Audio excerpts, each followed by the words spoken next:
Iya, Bu. Nah, Ibu guru absen dulu. Mbak Dian berangkat tidak? Hadir, Bu. Mbak Rehana? Hadir. Nah, alhamdulillah peserta didiknya hadir semua. Nah, kemudian sepertinya di samping kalian masih ada sampah, bisa dibersihkan terlebih dahulu agar pembelajaran kita bisa nyaman.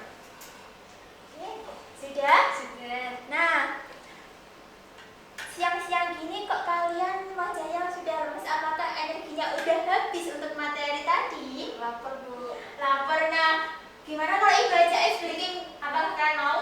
Mau. Oke, berdiri terlebih dahulu ya. Ice breaking kita namanya adalah ini namaku. Nah, contohnya misal Bu Guru bilang singa, gitu kan, namanya Mbak Rehana itu singa. Jadi Mbak Rehana nanti bilangnya namanya Mbak Dian misal namanya panda. Jadi nanti kalau saya bilang singa, Mbak Rehana bilangnya panda. Kalau Mbak Dian bilangnya singa, baru Mbak Rehana bilang nama hewan yang lain sesuai namanya temennya. Nggak boleh namanya sendiri yang dipanggil, tapi harus namanya temennya. Bisa dimulai? Bisa. Nah, Mbak Rehana namanya siapa? Singa. Singa. Kalau Mbak Dian? Panda. Panda. Oke, Bu Guru mulai ya. Ya. Panda. Singa. Singa. Panda. Loh, namanya Mbak Rehana siapa? Singa. Oke, Bu Guru mulai terlebih dahulu ya. Namanya Mbak Rehana siapa? Singa. Namanya Mbak Dian? Panda. Oke, Bu Guru panggil ya. Singa. Panda. Singa. Panda.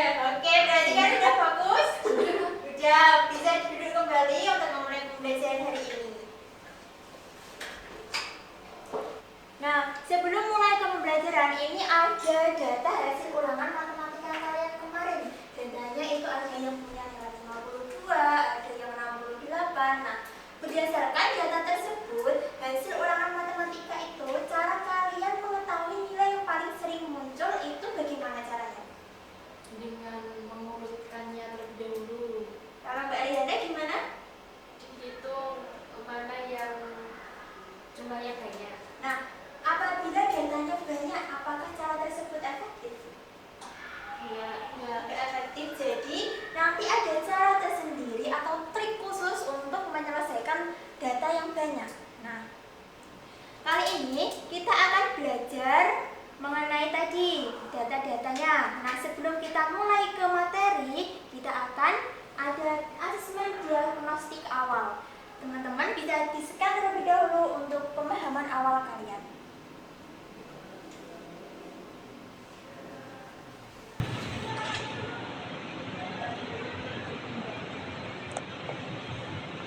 Baik, apakah sudah selesai mengerjakan teman-teman? Sudah. Nah, Ibu Guru hari ini akan pembelajarannya berbeda ya teman-teman. Hari ini kita akan belajar menggunakan aplikasi atau website. Nah, teman-teman bisa scan di sini untuk websitenya. Websitenya itu namanya Histofrag. Histofrag itu singkatan dari histogram dan frekuensi. Namanya agak sedikit aneh tapi tidak apa-apa ya teman-teman. Apakah sudah bisa masuk? Bisa. Apakah ada masalah Mbak Dian terkait scan-nya? Oke, bisa Jaringannya, Bu. tunggu dulu. Mbak Diana bisa? Bisa. Oke. Nah, tampilan awal pada website atau aplikasinya nanti seperti ini ya teman-teman. Nah, teman-teman bisa langsung klik play di sini. Nah, nanti akan muncul ada beberapa tombol di sini. Ada CPTP, ada video, ada materi pembelajaran, ada kuis, game, dan ini profil pengajarnya. Nah, langkah pertama ini Bu Guru akan menyampaikan CP dan TP-nya terlebih dahulu. Untuk CP pembelajarannya, Bu Guru ambil berdasarkan Beskap tahun 2025, yaitu menentukan dan menggunakan boxplot, histogram, dan boxplot sesuai dengan karakteristik data dan kebutuhan. Nah, untuk materi ini, Ibu ambil yang histogram. Tujuan pembelajarannya adalah peserta didik dapat menyajikan data kontekstual ke dalam bentuk tabel distribusi frekuensi dan histogram, serta menganalisis informasi dari tampilan data tersebut secara tepat. Nah, berdasarkan tujuan pembelajaran ini, apakah ada di benak kalian manfaat dari pembelajarannya ini nanti? Apakah kalian tahu manfaatnya ke depannya itu apa? Coba kalian bisa tebak enggak? Ini kan mengenai tabel, ada histogram. Manfaatnya menurut kalian itu apa? Berguna untuk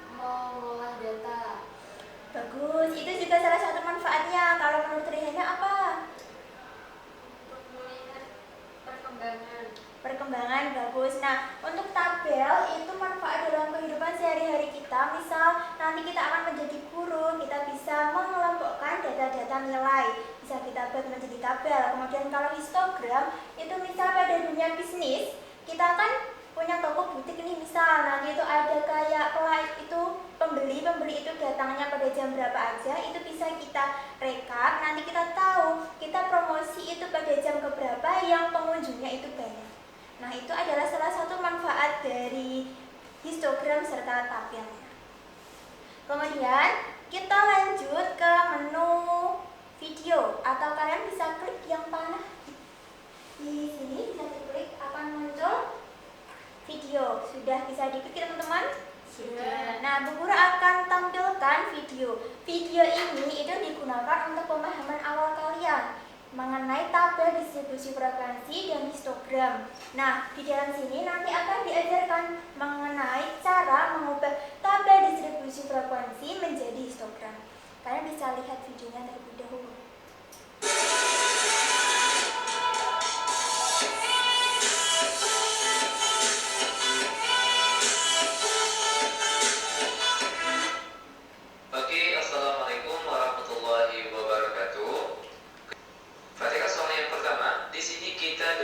Sebuah data dalam bentuk tabel distribusi frekuensi berkelompok. Dari data yang diberikan ini, kita diminta untuk menyajikannya dalam bentuk histogram. Nah, bagaimana caranya? Ini sebenarnya sangat mudah sekali. Perhatikan langkah-langkahnya. Langkah pertama, perhatikan batas bawah tiap kelas, itu angka bagian sini. Oke. Nah, sekarang kita cari nilai di bawah tiap kelasnya dengan cara cukup kita kurangkan dengan 0,5. Berdasarkan video tadi, itu tentang apa sih tabel dan histogram itu menurut kalian? Tadi menjelaskan apa dari video tadi? Mengenai data yang kita ubah menjadi gambar. Oh, boleh. Kalau menurut Riana apa? Untuk membuat diagramnya. Untuk membuat diagramnya. Nah, kali ini Bu Guru akan menjelaskan nih tentang materinya. Kalian bisa klik tabel itu, tombol yang panah itu untuk menuju ke materi. Bentar. Atau kalian bisa klik menu home, kemudian klik materi, nanti akan muncul materi yang akan dibahas. Nah, pada video tadi kan dijelaskan cara mengubah tabel menjadi histogram. Nah, Bu Guru menjelaskan terlebih dahulu bahwa tabel distribusi frekuensi itu ada dua. Yang pertama, tabel distribusi frekuensi tunggal, yang kedua itu berkelompok. Nah, kalau udah nanti baru kita akan menuju ke materi histogram. Ini ada definisi terkait tabel distribusi frekuensi tunggal.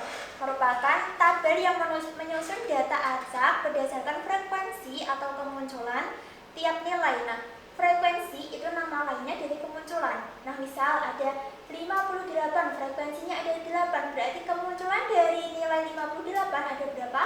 8. Nah, fungsinya untuk menyederhanakan data berukuran kecil. Nah, diingat-ingat bahwa tabel tunggal ini digunakan apabila datanya itu di bawah 20 atau di bawah 30. Kalau 30 ke atas nanti akan menggunakan berkelompok. Paham? Nah, ini ada komponen utamanya, ada nilai data yang dilambangkan dengan XI, ada tools atau tally yang udah kalian pernah pelajari di SMP, kemudian ada frekuensi yang dilambangkan dengan FI. Kemudian ada yang contoh soalnya. Contoh soal misal di sini ada 20 siswa, kalau datanya sedikit menggunakan tunggal ya. Nah, ini adalah datanya, ada 20, kemudian kita ubah. Langkah pertama yaitu mengurutkan nilainya. Kita urutkan dari 5. 5 itu kan dari terkecil. Nah, diurutkan dari terkecil ke terbesar. 5, 6, 7, 8, 9. Kenapa kok ada sampai 9? Karena di sini data terbesarnya itu 9. Nah, di sini 5 itu munculnya 2 kali. 1, 2. Munculnya 2 kali, jadi frekuensinya kita tulis 2. Nah,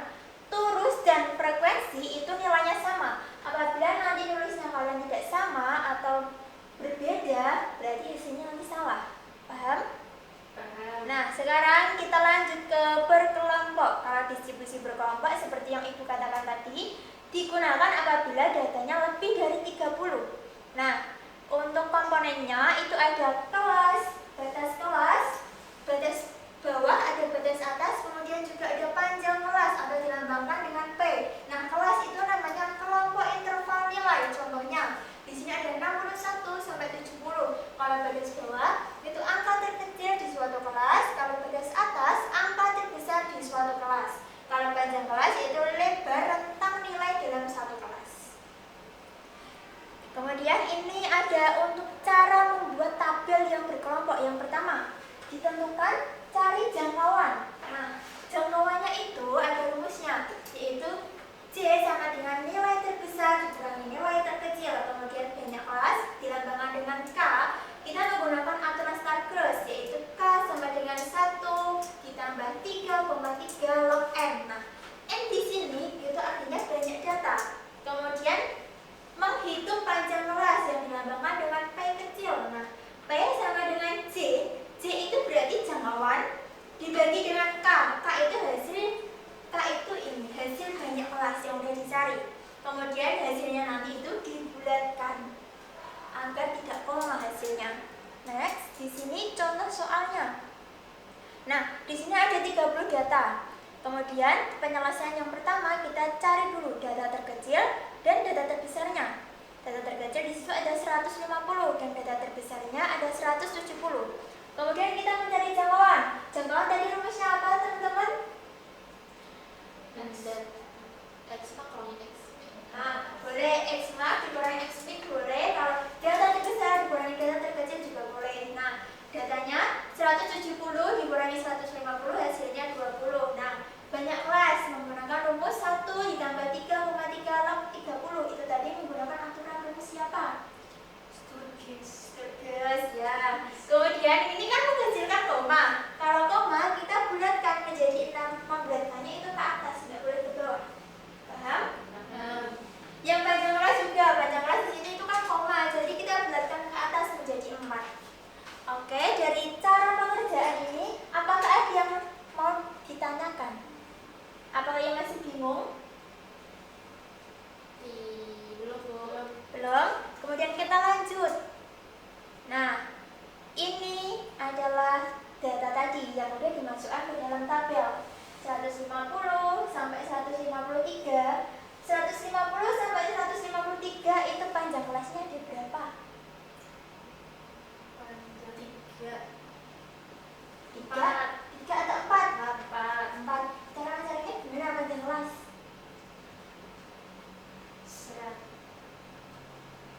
Kalau rumus ada dihitung manual. Hitung manual. Lalu kan biasanya pakai apa? Manual. Nah, di situ tadi kan udah Ibu jelaskan bisa pakai rumusnya tadi jangkauan dibagi banyak kelas. Kalian juga bisa hitung secara manual sih. Menghitungnya itu 150, 151, 152, 153. Jadi ada berapa? 4. Nah, paham? Cara menentukan frekuensi udah bisa apa belum? Sudah. Baik, lanjut. Ibu lanjut ke histogram. Nah, histogram adalah Ibu definisikan secara singkat ya. Histogram itu mengubah tabel menjadi bentuk bagan. Bentuk bagan-bagan seperti diagram-diagram kayak gitu, diagram batang.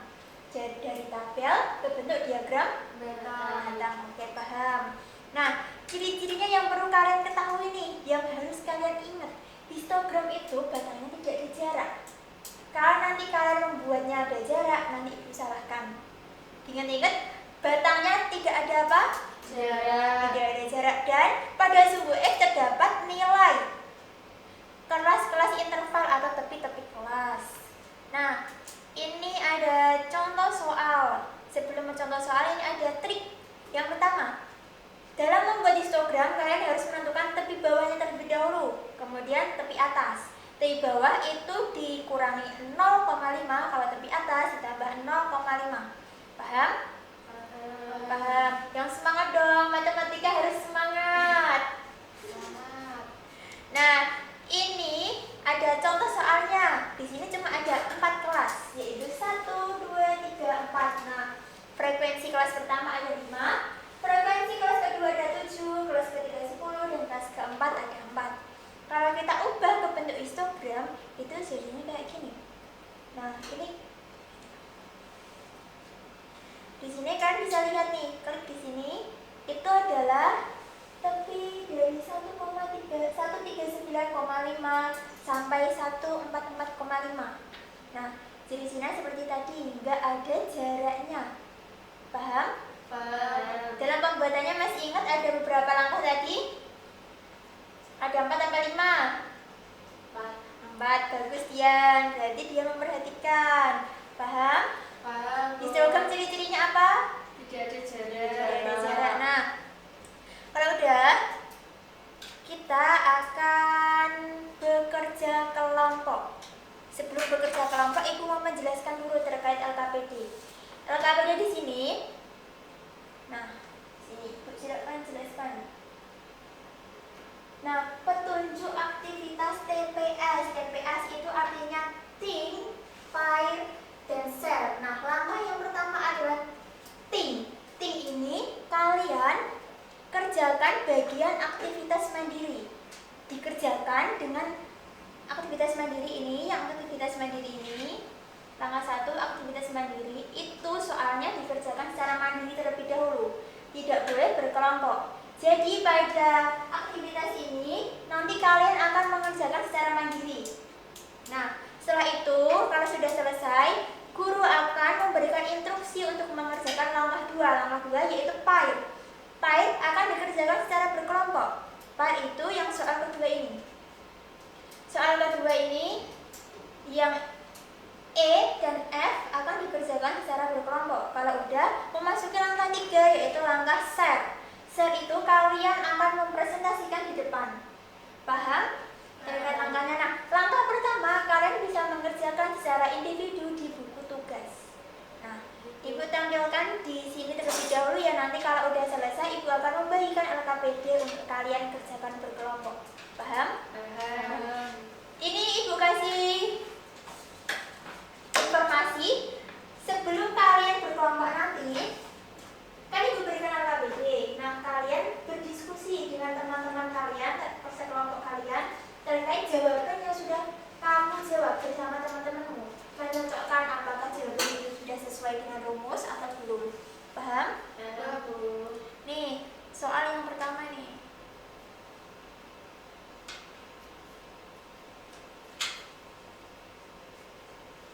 Gimana Mbak Dian? Apakah ada kesulitan terkait mengerjakan soalnya? Antara X max dan X min Itu sudah bisa. sudah bisa. Kalau menentukan rank atau jumlahnya udah bisa. Bisa tinggal mengurangkan X max-nya dengan X min. Nah, bagus Mbak Dian. Kalau Mbak Dian gimana? Yang kesulitan dari 4 tahap itu. Untuk perhitungan ukuran skala 1/7. Oh, berarti yang pada status itu ya. Nah, nanti kamu masukkan dulu nilainya, akan Ibu ajari langkah-langkahnya.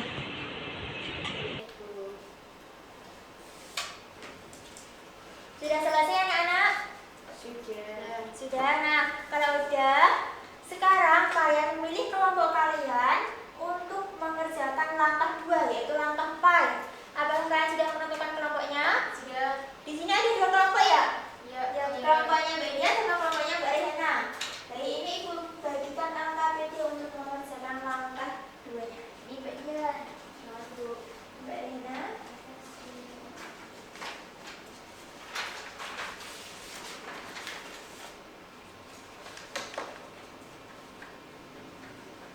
Gimana kelompok kalian? Udah bisa menggambar itunya tabelnya?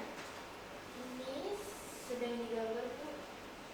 Bagus. Nah, jangan lupa dikasih tali dan tepusnya ya. Ya, walaupun sama dengan vokasi. Oh, iya. Kelompoknya Mbak Rehana gimana? Histogramnya? Belum histogramnya ya? Belum. Kenapa? Kesulitan? Ya, ini, Bu. Kesulitannya bagian mana? Ini. Ini kan kalau diperhatikan ukuran 5. Ini di sini aku nggak ada tengah-tengah. Nah, ini tadi kita menggunakan yang pakai tepi bawah, batas bawah ditambah dikurangi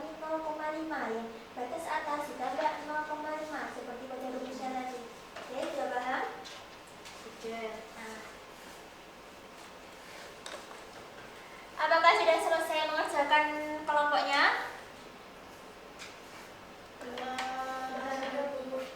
Oke, Ibu tunggu.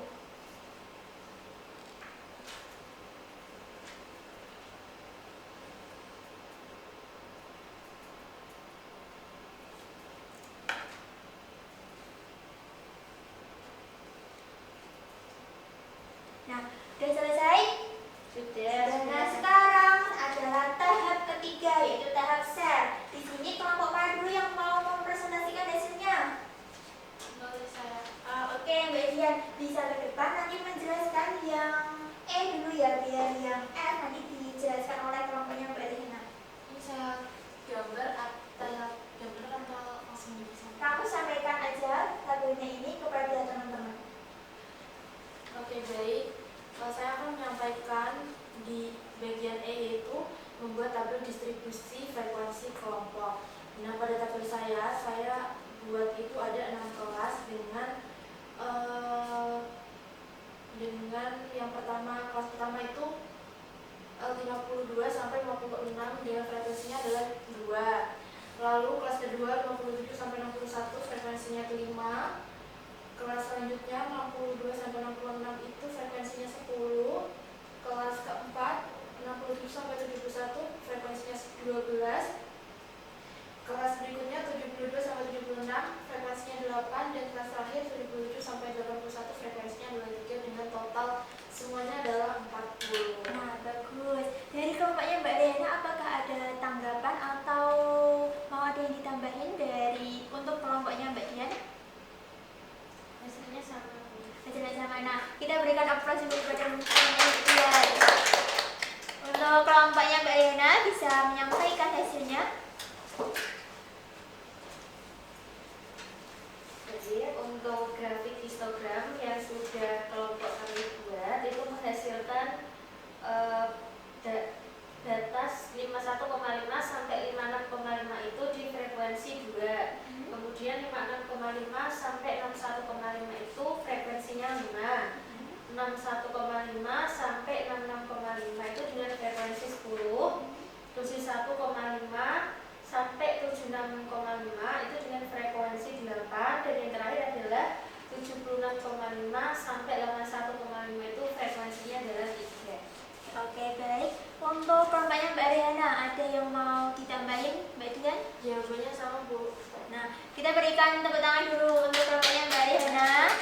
Nah, hasilnya adalah benar untuk kedua kelompoknya. Nah, sekarang Ibu ada asesmen formatif nih untuk kalian semua, yaitu kita masuk ke dalam aplikasi tadi, kemudian kita klik bagian kuis. Nah, silakan kalian bisa mengerjakan kuis di aplikasinya tadi ya. Gimana, udah dibuka aplikasinya bagian? Sudah. Nah, kamu bagian kuis ya. Tunggu dulu, itu masih loading. Mbak Diana ada Aplikasinya hilang. aplikasinya hilang. Oke. Nah.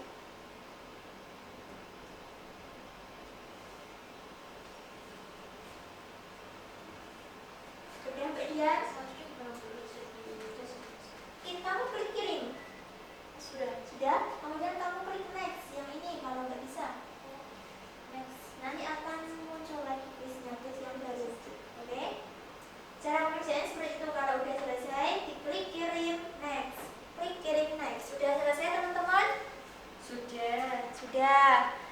Nah, tunggu dulu nih, ada yang belum mengerjakan. Sudah menyelesaikan semua kuisnya?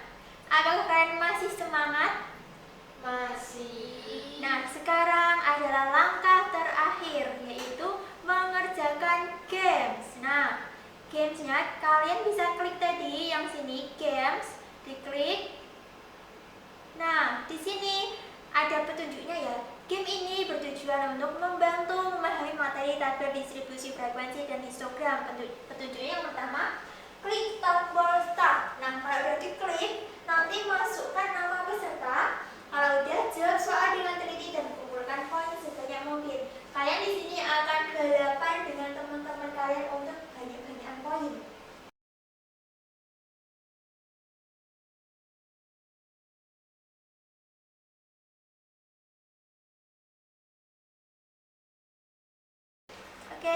Sudah semua teman-teman? Sudah. Siapa yang paling banyak mendapatkan poin? Bagian. Mbak Dian, wah kita beri tepuk tangan dulu pada Mbak Dian. Tadi kelompoknya udah bagus semua. Kemudian untuk pengerjaan game Mbak Dian juga bagus. Kita berikan aplaus tepuk tangan untuk Mbak Dian. Nah, sekarang kita refleksi. Sebelum ke akhir kita akan refleksi dulu nih. Refleksinya, Ibu ada pertanyaan untuk kalian. Untuk Ibu catat untuk pembelajaran setelah ini. Nah, apa yang kamu pelajari hari ini? Histogram. Jawaban sama apa? Tabel. Nah, Iya. apa yang masih sulit yang dipahami dari materinya tadi? Masih sulit menghitung log. Menghitung log kan bagian apa?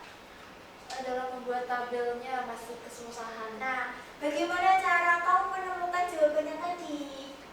Kalau kamu masih kesulitan, bagaimana cara menemukan jawabannya? Tadi melalui aplikasi yang bisa aplikasikan. Nah, untuk belajar di rumah, kalian bisa membuka bahan baca yang Ibu share di grup WA. Di situ udah ada bahan baca, ada LKS, dan juga ada contoh-contoh soal. Nah, sekian dari Ibu.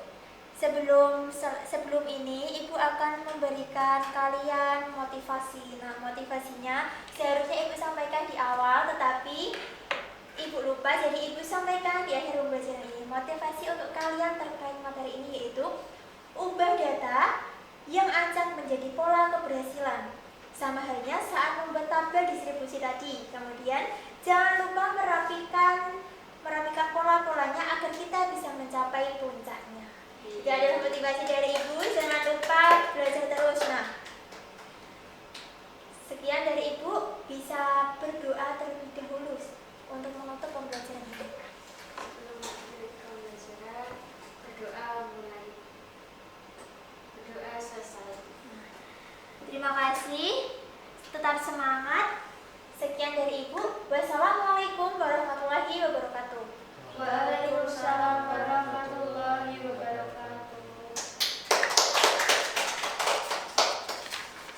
Oke, terima kasih Mbak Denisa. Ini kalau Ibu mengamati ya dari semester kemarin dengan semester ini ya, perkembangan Mbak Denisa ini jauh lebih baik. Semester lalu di mata kuliah yang berbeda, tetapi ya tingkat kepercayaan diri untuk tampil di depan kelas tidak sebagus ini. Ya, kita beri applause dulu untuk Mbak Denisa. Nah, ini tentunya melalui proses latihan ya, yang membawa Mbak Denisa ini lebih percaya diri, lebih bisa bersuara dengan lantang, dan juga intonasi, kemudian pemilihan katanya itu tidak banyak tapi lancar gitu ya. Kemudian nah, ini tadi agak membingungkan siswa ketika ice breaking pandasinya karena instruksinya kurang jelas ya. Tetapi ini juga menurut saya kalau kita di Jawa agak hati-hati kalau memanggil nama itu dengan sebutan hewan ya. Lebih baik dengan nama buah atau yang lain ya, benda-benda. Tapi kalau hewan nanti berbahaya kalau ini menjadi kalimat nama ejekan atau malah bullying ya, takutnya seperti itu. Kemudian, nah tadi ada beberapa ketika di site tadi ada banyak penjelasan ya. Apakah itu perlu sebanyak itu atau nanti siswanya hanya perlu penyelidikan? Tadi kan ada yang kamu skip, sebenarnya itu materinya banyak ya. Nah, apakah perlu sebanyak itu yang dijelaskan atau tidak? Nanti harap diperhatikan, diulas kembali. Kemudian untuk materi proses menggambar, kalau kita pakai slide tadi kan langsung jadi. Nah, akan lebih baik menurut Ibu, meskipun kita menggunakan yang namanya teknologi, ya, proses menggambarnya itu dari awal. Kita bikin garis vertikal, sumbu X, sumbu Y, dimulai dari batas terkecilnya, meskipun pakai Canva tapi ada proses awal, jadi tidak langsung jadi, gitu ya. Kita memang dimudahkan di dalam menggunakan teknologi, tapi proses dapatnya dari mana menurut Ibu itu juga penting. Ya. Nah, ini yang krusial yang Kak Nisa ini perlu kok Kak Nisa. Bu Denisa ini perlu belajar lebih banyak model pembelajaran untuk TPS ini untuk teman-teman ya. Untuk TPS think, pair, dan share. Hati-hati. Think-nya itu memikirkan di dalam individu sendiri. Jadi ada tugas dipikirkan sendiri secara individu. Tugasnya masih sama nih. Tugas paket soalnya sama. Mengerjakan misalkan LKS soal 1, ya dia dipikir di think soal 1, dipikir sendiri. Kemudian share, hati-hati, dia berpasangan, tetapi masih membahas soal yang sama, bukan soal yang berbeda. Tadi soalnya 1 atau 2? 1. Soalnya 1. Soalnya sama, dipikirkan masing-masing, kemudian didiskusikan. Kamu ngerjainnya gimana? Sama enggak jawabannya dengan aku? Gitu. Jadi tahapnya memang diselesaikan semua di dalam kerja individu, kemudian pair berpasangan ya. Kalau udah klop ya, nanti misalkan ini kan memikirkan individu A, individu B, memikirkan sendiri, kemudian diklopkan. Terus diskusi mereka nih dalam pasangan, dalam pair. Kemudian setelah itu pasangan ini punya jawaban yang dianggap betul. Kalau sudah sama, malah alhamdulillah. Kalau belum kan harus diskusi di dalam pasangan. Kalau sudah dapat jawaban pasangan, mereka bisa share ke pasangan-pasangan lain atau di depan kelas. Tadi yang agak kurang tepat menurut Ibu yang pair. Apakah ada konfirmasi? Untuk tahap pairnya itu kan awalnya yang langkah 1 mintaku.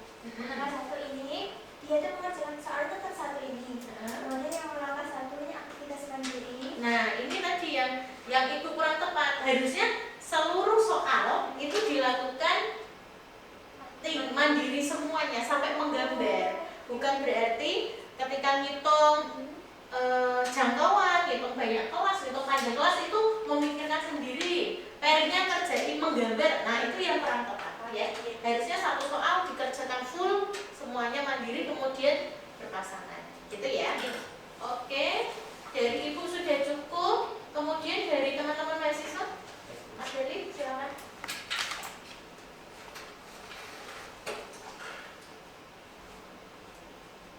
Baik, Bu Rati dan Mbak Denisa, teman-teman sekalian, saya izin menyampaikan beberapa evaluasi dari Denisa dan Mbak Denisa saat mengajar. Yang pertama tadi saat menanyakan gajian, di awal Mbak Denisa sudah menanyakan apakah ini nihil, dijawab nihil, tapi Denisa langsung melaksanakan pengecekan kembali dari siswa. Kemudian ini mungkin banyak yang digunakan sama teman-teman sekalian, yaitu nah dari penggunaan konjungsinya. Kan kebanyakan kalau misalnya kita berganti slide itu nah itu kalau saya perhatikan tadi dari Mbak Denisa selalu banyak menggunakan kata nah, mungkin bisa menggunakan kata yang lain gitu. Terus tadi sudah disampaikan untuk ice breaking-nya oleh Bu Rati. Kemudian untuk pemasakan kelas juga bagus. Kemudian interaksi dengan siswa juga bagus. Terus materi yang terlalu panjang itu mungkin boleh di pre-memori. Terus kegiatan diskusinya juga sangat menarik tadi. Untuk tindak lanjutnya sudah juga oke, interaksinya juga bagus. So far so good. Itu mungkin dari saya. Terima kasih. Wassalamualaikum warahmatullahi wabarakatuh.